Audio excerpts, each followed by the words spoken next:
नमस्कार, मैं हूं मृत्युंजय कुमार झा और हमारा खास शो बाजार आज और कल में आपका स्वागत है।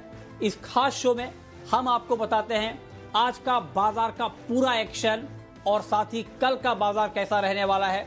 कल आपको शेयर मार्केट में कहां पर कमाई के मौके मिलने वाले हैं, ये हम आपको बताते हैं। तो आज आपकी तैयारी कराने के लिए हमारे साथ हैं जी बिजनेस के मैनेजिंग एडिटर अनिल सिंघवी। हमारे साथ एक खास मेहमान हैं HDFC सिक्योरिटीज के वीके शर्मा साहब, और साथ ही मेरी पूरी रिसर्च टीम तैयार है अलग अलग रिसर्च आपको बताने के लिए, जिसमें आशीष से हम जानेंगे आज के मार्केट का पूरा एक्शन। लॉजिस्टिक शेयरों में तेजी के ट्रिगर्स बताएंगे कुशल। फर्टिलाइजर शेयरों में तेजी की वजह क्या है ये हम समझेंगे देवांशी से। साथ ही भेल और इंफ्रा कंपनियों पर एक्सक्लूसिव खबर भी हम आपको बताएंगे। लेकिन सबसे पहले आपको दिखाते हैं कि हफ्ते के पहले कारोबारी दिन शेयर बाजार में किस तरह का कामकाज हुआ है, किस तरह का ट्रेड हुआ है। तो आज हफ्ते की शानदार शुरुआत हुई और 1.5% की मजबूती के साथ निफ्टी 10,750 के पार बंद होने में कामयाब रहा।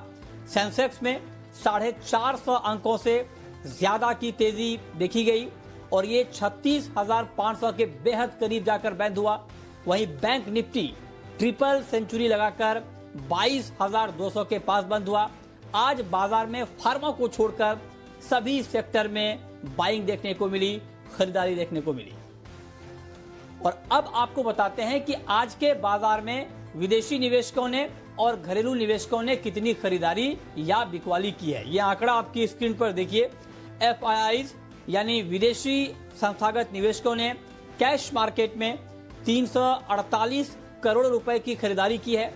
वहीं DIIs यानी घरेलू संस्थागत निवेशकों ने 263 करोड़ रुपए की खरीदारी की है।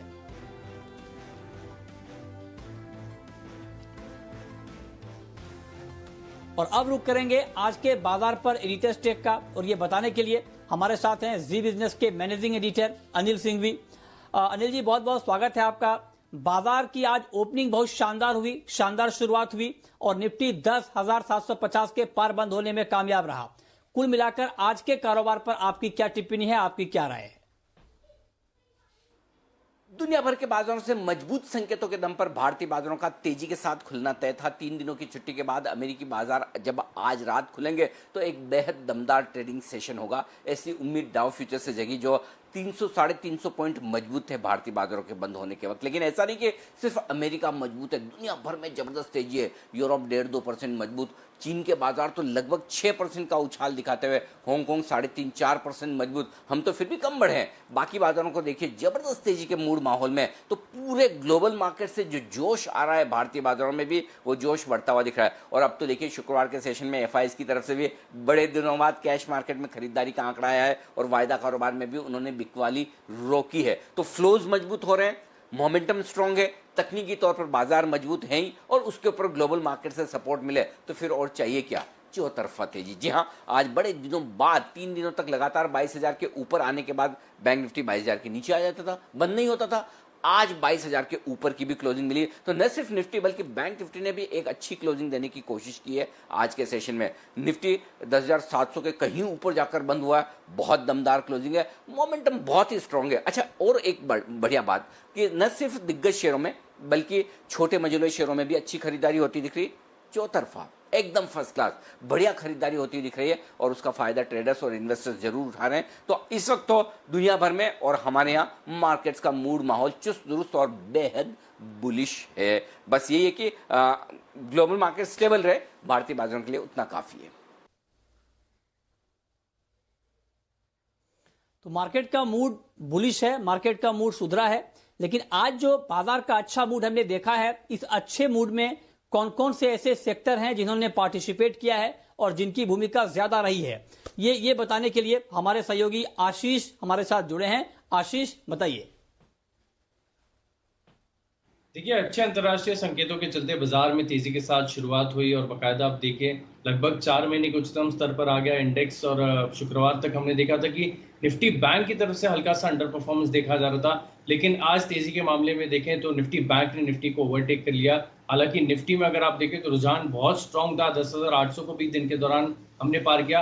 हालांकि क्लोजिंग उसके ऊपर नहीं मिल पाई, करीब एक 37 अंक नीचे जो स्तर है 10,800 का, उसके नीचे लगभग क्लोजिंग देखने को मिली है। हालांकि लेकिन जो स्टॉक स्पेसिफिक एक्शन अगर आप देखें, और कई दिनों से हम आपको लगातार बता भी रहे हैं कि अब जो एक ब्रॉडर पार्टिसिपेशन होता है कि स्मॉल कैप है, मिड कैप है, सभी स्टॉक्स में बढ़िया तेजी देखी जा रही है। तो क्विकली कुछ वो स्टॉक्स देख लेते हैं वायदा बाजार के जिनमें आज के सत्र में तेजी के सौदे बनते हुए नजर आए। सबसे पहला नाम आता है क्यूमिंस का।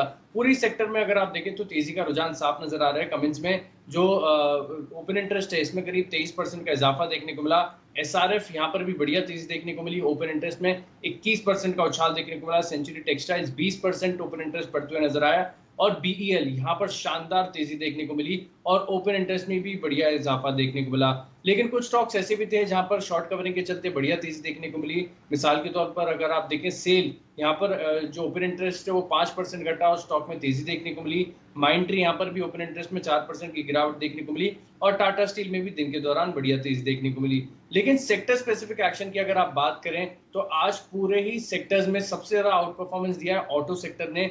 एमएनएम, अशोक लेलैंड और MNC company SML, Isuzu, Tata Motors यहाँ पर बढ़िया तेजी देखने को मिली। रियल एस्टेट स्टॉक्स अब फिर से एक्शन में आ रहे हैं। आज सुबह के जो Q1 ऑपरेशनल हाइलाइट्स थे उसका असर देखने को मिला, स्टॉक में तेजी देखने को मिली। साथ ही इसका जो पूरा इंपैक्ट है वो दूसरे भी स्टॉक्स पर देखने को मिला। ओबरॉय, फिनिक्स मिल्स, यहाँ पर भी बढ़िया खरीदारी देखने को मिली। बैंकिंग स्टॉक्स खासतौर पर आप देखिए एचडीएफसी बैंक दिग्गज, यहाँ पर Q1 ऑपरेशनल हाइलाइट्स आई और चौंकाने वाली बात यह है कि धीमेपन के बावजूद, इतनी दिक्कतों के बावजूद जो लोन ग्रोथ है वो बढ़िया देखने को मिली। आरबीएल बैंक, इंडसइंड बैंक और एक्सिस बैंक यहाँ पर भी खरीदारी का रुझान देखने को मिला। जैसे कि मैंने आपको बताया कि अंतरराष्ट्रीय संकेत बढ़िया थे तो उसका सीधा प्रभाव देखने को मिलता है मेटल सेक्टर पर। और आज हिंडाल्को में आउट परफॉर्मेंस दिखा गया। Vedanta, Tata steel, NALCO, JSW steel यहाँ पर खरीदारी देखने को मिली। लेकिन एकमात्र अगर आप देखें तो सिर्फ एक फार्मा स्टॉक्स ऐसे थे जहां पर एक हल्का सा अंडर परफॉर्मेंस देखा गया और Lupin, Sanofi, Torrent Pharma, API manufacture, Divi's labs यहाँ पर हल्की सी बिकवाली देखने को मिली। हालांकि बिकवाली ज्यादा नहीं थी लेकिन फिर भी ये पूरा सेक्टर जो है लाल निशान में देखने को मिला। तो कुल मिलाकर देखा जाए तो आज बाजार में तेजी का रुझान देखने को मिला। सिर्फ एक फार्मा स्टॉक्स ऐसे थे जहां पर हल्का सा सेलिंग प्रेशर रहा।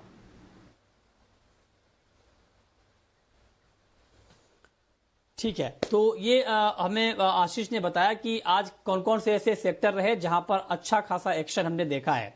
अब रुक करते हैं अपने खास मेहमान का और हमारे साथ हैं एचडीएफसी सिक्योरिटीज के वीके शर्मा साहब। सर, बहुत बहुत स्वागत है आपका कार्यक्रम में। मेरा आपसे सवाल ये होगा कि हफ्ते की शुरुआत बहुत बेहतरीन हुई, बहुत अच्छी शुरुआत हुई है। क्या मार्केट का ये मोमेंटम आपको सस्टेनेबल दिख रहा है, टिकाऊ दिख रहा है, और अगर हाँ तो ऐसे बाजार में कल कहां पर ट्रेड लेना चाहिए? जी नमस्ते मृत्युंजय, आपको और आपके सभी दर्शकों को।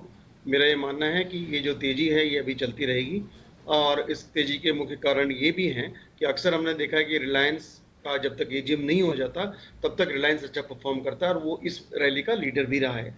तो तब तक तो मैं समझता हूँ कि अंतर्राष्ट्रीय बाजारों के बावजूद यहाँ पे तेजी देखने को मिल सकती है। अगर हमको ट्रेड करना हो तो एक दिन के लिए ट्रेड करना हो तो उसमें हिंडाल्को है, 154 रुपए पे क्लोजिंग है और 151 रुपए का स्टॉप लॉस रखिए और टारगेट मैं दे रहा हूँ उसका 161। कारण यही कि मेटल स्टॉक्स अपने डिमांड में थे। 8 दिन की कंजेशन से ये स्टॉक बाहर निकला है अच्छे वॉल्यूम्स पे।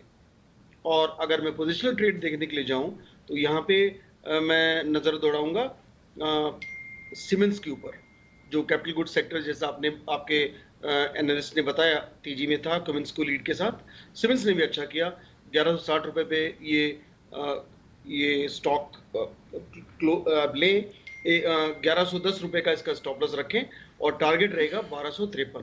तो जो आपका जो रिटर्न है वो करीब 8% ऊपर है यहाँ से। तो कुल मिला के एक ये है पोजिशनल ट्रेड हफ्ते भर की। जी, ये दो ट्रेड आपके सामने कि आपको कल के बाजार में इंट्राडे के लिए क्या ट्रेड लेना है और अगर आप पोजिशनल ट्रेड लेना चाहते हैं तो आपको कहां पर ट्रेड लेना चाहिए, ये आपको शर्मा जी ने बताया। अब आगे बढ़ते हैं, अब रुक करेंगे जी बिजनेस की दो बड़ी एक्सक्लूसिव खबरों का, और ये खबर बताने के लिए हमारे साथ हैं जी बिजनेस की एग्जीक्यूटिव एडिटर स्वाति खंडेलवाल और साथ ही हमारे संवाददाता चेतन भूटानी। तो सबसे पहले स्वाति, आपसे मेरा सवाल होगा कि आपके पास कौन सी बड़ी एक्सक्लूसिव खबर है? कंपनी का नाम है BHEL और कंपनी सुर्खियों में है क्योंकि कुछ बहुत इंपॉर्टेंट डेवलपमेंट्स कंपनी में हो रहे हैं। सूत्र हमें बता रहे हैं कि कंपनी ने जो 2 महीने पहले एक अनाउंसमेंट की थी कि उन्होंने अपनी मैन्युफैक्चरिंग फैसिलिटी को किस तरह से यूटिलाइज किया जाए बेस्ट तरीके से, 16 मैन्युफैक्चरिंग फैसिलिटीज जो उनकी, उसके अलावा जो लैंड बैंक है उस पर अब करीब करीब डिसीजन हो गया है। जो कंपनी ने प्लान बनाया है उसके मुतालिक सूत्र हमें बता रहे हैं उनके पास जो 14,000 एकड़, माफ कीजिएगा 14,000 एकड़ जो लैंड है उसको अब उसका 50% अनयूटिलाइज्ड है और उसको बेहतरीन तरीके से यूज करने के लिए कंपनी का एक प्लान अब तैयार है। तो लैंड मोनेटाइजेशन प्रक्रिया हम कह सकते हैं कि कंपनी की शुरू हो गई है और ये इस वक्त बहुत इंटरेस्टिंग है ये होना, क्योंकि जब बाहर की कंपनी पे डिपेंडेंस कम हो रही है, हम आत्मनिर्भर भारत की बात कर रहे हैं, तब BHEL की ये जो लैंड है यहाँ बड़ी फैक्ट्री सेटअप करना या सप्लाई चेन डेवलप करना इस यूटिलिटी को यूज करके, यहाँ इसलिए बहुत इंटरेस्टिंग होगा BHEL के लिए। ये एक टर्न अराउंड स्टोरी जैसा प्रूव होगा, क्योंकि उनके पास जैसा मैं बता रही हूँ बहुत सारी लैंड इस वक्त मौजूद है जिसको वो यूज करना चाहते हैं, लीजिंग के लिए देंगे, कॉन्ट्रैक्ट मैन्युफैक्चरिंग के लिए भी ओपन कर रहे हैं कि अगर किसी को कोई चीज बनवानी है, BHEL के पास इनफ कैपेबिलिटी है in terms of people and the quality of people. उनके पास 30,000 से ज्यादा जो मैन पावर है उसमें 16,000 के करीब आप देखिए इंजीनियर्स हैं, हाई क्वालिटी इंजीनियर्स हैं, 16 फैसिलिटीज हैं, सेंटर्स ऑफ एक्सीलेंस है।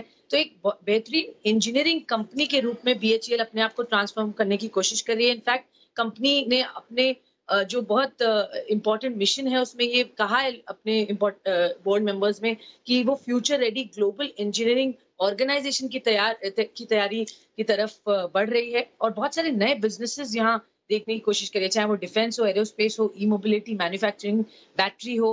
तो यहाँ गवर्नमेंट का बहुत सपोर्ट है, गवर्नमेंट बहुत बुलिश है BHEL पर और आप देखेंगे बहुत सारी एक्टिविटीज होते हुए कंपनी ने वाटर प्यूरिफिकेशन, सीवेज डिस्पोजल, इन सब बिजनेसेस में भी अपनी लीड ली है। आप जानते हैं कि वो इक्विपमेंट बनाती हैं पावर कंपनीज के लिए, बट केवल वही नहीं, अब वो बहुत बड़ा एक्सपेंशन प्लान मौजूद अपना तैयार करके अपनी लैंड को बेस्ट यूटिलाइज करने की कोशिश कर रही हैं और उनको बहुत जबरदस्त रिस्पांस भी ग्लोबल कंपनी से मिला है, जो हमें सूत्र बता रहे हैं। जी बहुत शुक्रिया स्वाति आपका ये बड़ी एक्सक्लूसिव खबर बताने के लिए। और इंफ्रा कंपनियों से जुड़ी हुई भी एक बड़ी एक्सक्लूसिव खबर है और ये खबर है हमारे संवाददाता चेतन भूटानी के पास। चेतन बताइए। ये सड़क परिवहन और राजमार्ग मंत्रालय बहुत जल्द पब्लिक प्राइवेट पार्टनरशिप पॉलिसी में बहुत बड़े चेंजेस करने वाली है। हमारे सोर्सेज के हिसाब से सोर्सेज ये भी बता रहे हैं कि road transport minister Nitin Gadkari और 10 से 15 दिनों में इस पॉलिसी पे अप्रूवल दे देंगे, उस पर मोहर लगा देंगे और तब उसको road transport ministry officially notify कर देगी। लेकिन क्या बड़े बदलाव होंगे हमारे सोर्सेज के हिसाब से? सोर्सेज हमको ये बता रहे हैं कि जो नई PPP पॉलिसी बनेगी वो हाईवे सेक्टर को और हाईवे डेवलपमेंट के लिए बहुत बड़ी मानी जाएगी, क्योंकि रोड डेवलपर्स और कंसेशनर्स को काफ़ी अट्रैक्टिव पॉलिसी उसमें दिखाई देगी, क्योंकि उसमें एक डी रिस्किंग का क्लॉज होगा जिसमें जो हाईवे डेवलपर्स हैं उनका रिस्क एपेटाइट बहुत कम कर दिया जाएगा और काफ़ी ज़्यादा रिस्क जो पहले कंसेशनर्स उठाते थे PPP में वो अब सरकार उठा सकती है। ये हमारे सोर्सेज के हिसाब से जो बातचीत हमको बताई गई है। जो हमारे देश में पब्लिक प्राइवेट पार्टनरशिप मॉडल के under build operate transfer BOT model होता है हाईवे डेवलपमेंट के लिए, उसमें भी बहुत सारे चेंजेस माने जाएंगे, क्योंकि BOT मॉडल हमारे देश में सबसे ज़्यादा फेवरेट मॉडल माना जाता था PPP मॉडल के अंडर, क्योंकि काफ़ी हाईवे डेवलपमेंट BOT मॉडल के अंदर ही शुरू होती थी और काफ़ी टाइम से चलती आ रही है। लेकिन पिछले 6 से 8 सालों में हम देखें तो BOT मॉडल बिल्कुल भी कामयाब अभी देश में नहीं रहा है। तभी सरकार को hybrid annuity model, EPC model लेके आना पड़ा, ताकि डिफरेंट तरीके से कंसेशनर्स उसमें इन्वेस्ट करके हिंदुस्तान में सड़कें बना सके। लेकिन सरकार अब ये चाहती है कि PPP मॉडल जो देश में सबसे पुराना मॉडल रह चुका है उसके बेसिस पे नई सड़कें बने, और ताकि कंसेशनर्स और इंफ्रा कंपनीज का मोरल कॉन्फिडेंस भी बूस्ट हो। उसके चलते सरकार बहुत जल्दी और 10 से 15 दिनों में मेरे सोर्सेज के हिसाब से ये पॉलिसी अप्रूव कर देगी, जो कि बहुत बड़ी खबर रहेगी हाईवे डेवलपमेंट कंपनीज के लिए, क्योंकि देखा जाए IRB infra, Ashoka Buildcon, PNC infra, Adani road transport, इन 3 से 4 कंपनियों ने पहले भी PPP मॉडल में अपना इंटरेस्ट जगाया था और उसमें बिड भी किया था, जो पहले सरकार ने PPP मॉडल में बिड्स बुलाई थी हाईवे प्रोजेक्ट के लिए। लेकिन देखना बाकी रहेगा कि ये कब तक होता है। लेकिन सोर्सेज के हिसाब से बहुत बड़े चेंजेस PPP पॉलिसी में हाईवे सेक्टर के लिए आने वाले हैं। बहुत शुक्रिया चेतन आपका ये बड़ी एक्सक्लूसिव खबर बताने के लिए। शर्मा जी सर, जो BHEL को लेकर जो स्वाति ने खबर बताई है, आपको ऐसे में BHEL का फ्यूचर आगे क्या लग रहा है? बहुत अच्छा लगता है, इसलिए कि आप ये देखिए कि आमतौर पर जब कोई एक्सपेंशन करना होता है तो, और खासकर कोई जॉइंट वेंचर करना हो, तो उसके लिए जमीन मुहैया करना सबसे बड़ा हेडेक होता है, बिकॉज वो आपके प्रोजेक्ट को टाइम पे लगने नहीं देता। तो ये एक बहुत बड़ा पॉजिटिव है बिल के साथ, उसको दुनिया भर की जमीन पड़ी है, तो जो भी जॉइंट वेंचर्स होते हैं वो तुरंत हेड ऑफ बिल्कुल रॉकेट की तरह बाहर निकलेंगे, तो ये अच्छी बात। जी जी, ठीक है। अब रुक करते हैं हमारा खास सेगमेंट शर्मा जी के ऑप्शन का।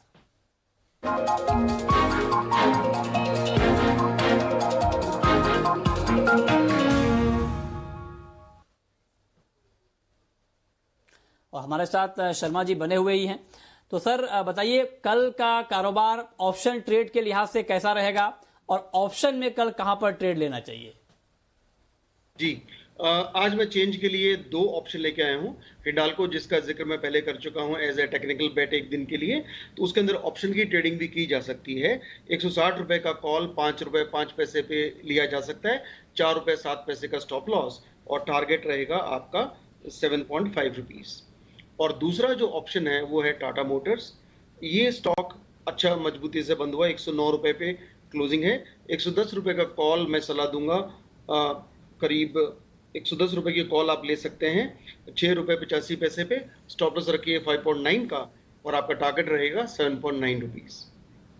और अब वक्त है ये जानने का कि कल के बाजार में आपकी स्ट्रैटेजी क्या होनी चाहिए, और ये बताने के लिए हमारे मैनेजिंग एडिटर अनिल सिंघवी हमारे साथ बने हुए हैं। अनिल जी, आज की तेजी के बाद कल के लिए मार्केट में क्या स्ट्रैटेजी होनी चाहिए, किन लेवल्स पर नजर रखनी चाहिए? 3 दिनों की छुट्टी के बाद जब आज रात अमेरिकी बाजार खुलेंगे और ट्रेड करेंगे तो काफी कुछ एक्शन वहां पर देखने को मिलेगा। उम्मीद तो अच्छे सेशन की है, और अगर वैसा ही रहा तो भारतीय बाजारों के लिए कल 10,600 फिर एक मजबूत सपोर्ट का काम निफ्टी पर करता हुआ दिखेगा, और बैंक निफ्टी के लिए 21,900 22,000 बेहद मजबूत सपोर्ट के तौर पर अब आता हुआ नजर आएगा। ऊपरी स्तरों पर एक बार 10,800 के पार निकलकर टिके तो निफ्टी फिर आपको 10,850 10,900 तक भी जाने की कोशिश कर सकता है। लेकिन हाँ, एक चीज साफ है डेटा में जो दिख रहा है वो ये, 11,000 पार करने के लिए और कुछ बहुत कुछ चाहिए। 11,000 इतना आसानी से पार नहीं होगा। वो बड़ा लेवल है जहां वायदा कारोबार में पोजीशंस भी काफी बनी है, तो उन लेवल के आसपास प्रॉफिट बुकिंग भी आएगी, मार्केट थोड़े ओवरबोट भी हो जाएंगे। तो अब जैसे जैसे आप ऊपर जाएंगे, हल्की हल्की ऊपरी स्तरों पर प्रॉफिट बुकिंग आने की संभावना से आप इनकार नहीं कर सकते। तो पहली चीज ये, तो अब रेंज आपके लिए 10,600 नीचे की तरफ, ऊपर 10,900 11,000 ये बनती हुई दिखेगी। बैंक निफ्टी का जहां तक सवाल है, 22,500 के आसपास बड़ी मुश्किल आ रही है, उसे पार नहीं कर पा रहे। 22,400 22,500 की रेंज में जाते हैं, थक जाते हैं, अटक जाते हैं, वापस नीचे आते हैं। 22,500 अगर पार करके टिकी बैंक निफ्टी तो फिर 500 पॉइंट नॉन स्टॉप बढ़ना है। 23,000 तक का रास्ता साफ है, और अगर वहां से आए तो नीचे में फिर 21,700-800 की रेंज तक वापस बाजार फिसल कर करेक्शन देने की कोशिश कर सकता है। तो ओवरऑल ट्रेंड पॉजिटिव है, बाय ऑन डिप्स का अभी तक मार्केट है, लेकिन ऊपरी स्तरों पर कुछ अहम इंपॉर्टेंट इंटरेस्टिंग और बड़े लेवल्स आ रहे हैं, वहां पर प्रॉफिट बुकिंग करने से भी नहीं चूकना चाहिए। मसलन 10,900 11,000 और 23,000 के आसपास बैंक निफ्टी, अगर वो लेवल्स आते हैं वहां पर प्रॉफिट बुक करके हल्के करेक्शन का इंतजार करें, फिर से आपकी एंट्री हो सकती है। तो अगले कुछ ट्रेडिंग सेशन और स्पेशली अब से लेकर गुरुवार की एक्सपायरी तक, जो हफ्ते की एक्सपायरी होगी, बेहद इंटरेस्टिंग बाजार रहने वाला है। हाँ, एक चीज जरूर होगी, वो ये कि थोड़ा बहुत करेक्शन अगर दिग्गजों में हो भी जाए तो कोई बात नहीं, मिड कैप स्मॉल कैप शेयरों की तेजी रहेगी बरकरार, और वहां पर अब भी थोड़ी और स्टीम बाकी है, थोड़ा और बढ़ना बाकी है, वहां पर बाजार का फोकस जबरदस्त रहने वाला है। जी, बहुत शुक्रिया सर आपका कल के लिए ये स्ट्रेटेजी बताने के लिए। लेकिन अब अगर लॉन्ग टर्म के जो इन्वेस्टर हैं, अगर उनको कहीं पर निवेश करना है तो कहां करना चाहिए, और ये हम सवाल जानेंगे शर्मा जी से। सर, ऐसे मार्केट में जब आप लोग ये कह रहे हैं कि मार्केट में अभी अब तेजी कंटिन्यू रहने वाली है, तो इन्वेस्टमेंट पॉइंट ऑफ व्यू से कहां पर निवेश करना अभी ठीक रहेगा? जी, मैं ये कहता हूं कि हम भले ही इन्वेस्टमेंट की दृष्टि से कोई स्टॉक बताते हैं, लेकिन आपके जो दर्शक हैं वो जल्दी से जल्दी प्रॉफिट चाहते हैं, तो ऐसा स्टॉक जो मेरा है वो बिल्कुल नहीं है। आमतौर पर ये धीमी गति का समाचार है। इंडियन एनर्जी एक्सचेंज कंपनी का नाम है, 191 रुपए का इसका क्लोजिंग प्राइस है, और मैं ये कहता हूं कि यहाँ पे सिर्फ एक शेयर लीजिए, बाकी आपको 99% जो शेयर लेने हैं वो आप 180 रुपए का इंतजार करें। ये कंपनी की ये पावर एक्सचेंज है और इसके अंदर करीब इसकी इस सेक्टर की 95% इसकी होल्डिंग है। ये कंपनी अच्छी क्यों लगती है? ऑब्वियसली इसका इतना मार्केट शेयर है।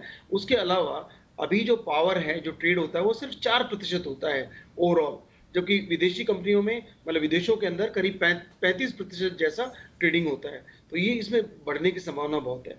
दूसरी अच्छी बात कि अब ये गैस एक्सचेंज फ्लोट कर रहा है, जिसकी खुद की डिमांड करंट हिसाब से इसकी अभी जो एरिया है उससे 2.5 गुना बढ़ जाएगा। तो ये स्टॉक अच्छा है, खास बड़ा टारगेट नहीं है 217 का, इसलिए बहुत आराम से लेने की आवश्यकता है स्टॉक को। जी ठीक है, तो ये लॉन्ग टर्म का ट्रेड हो गया आपके लिए। लेकिन ऑप्शन के जरिए कल के मार्केट में आपके लिए और कहां पर कमाई के मौके बन सकते हैं, ये हम आपको बताने जा रहे हैं।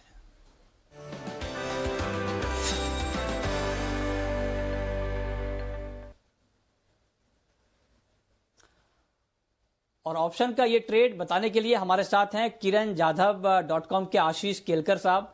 आशीष जी, बहुत बहुत स्वागत है आपका कार्यक्रम में। बताइए सर, आपके हिसाब से कल ऑप्शन में कहां पर ट्रेड लेना ठीक रहेगा? गुड इवनिंग मृत्युंजय जी। देखिए, आज जिस तरह के लास्ट के आधे पौन घंटे में एक अच्छा खासा उछाल हमने बहुत सारे स्टॉक्स में देखा था, तो उसमें से एक स्टॉक था सेंचुरी टेक्सटाइल।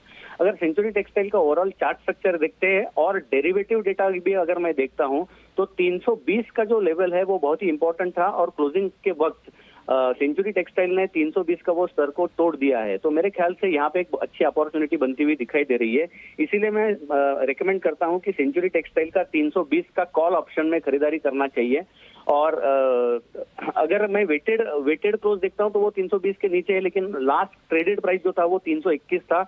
इसलिए मैं मानता हूं कि कल भी इसमें थोड़ा सा मोमेंटम आपको आता हुआ दिखाई देगा। तो 320 का कॉल खरीदना चाहिए, जिसका प्राइस 22 रुपया 10 पैसा है आज के क्लोजिंग। मेरा टारगेट रहेगा 34 रुपीज का और मेरा स्टॉप लॉस रहेगा 15 रुपए का। और मैं मानता हूँ 2 से 3 दिनों में ये इसका टारगेट अचीव होता हुआ दिखना चाहिए। जी, बहुत शुक्रिया आशीष जी आपका, वीके शर्मा जी आपका, और साथ ही मेरी पूरी रिसर्च टीम का, बताने के लिए कि हफ्ते का पहला कारोबारी दिन बाजार के लिए कैसा रहा और कल का मार्केट का मूड कैसा रहने वाला है, कल कहां पर कमाई के मौके मिल सकते हैं। तो फिलहाल इस बुलेटिन में इतना ही।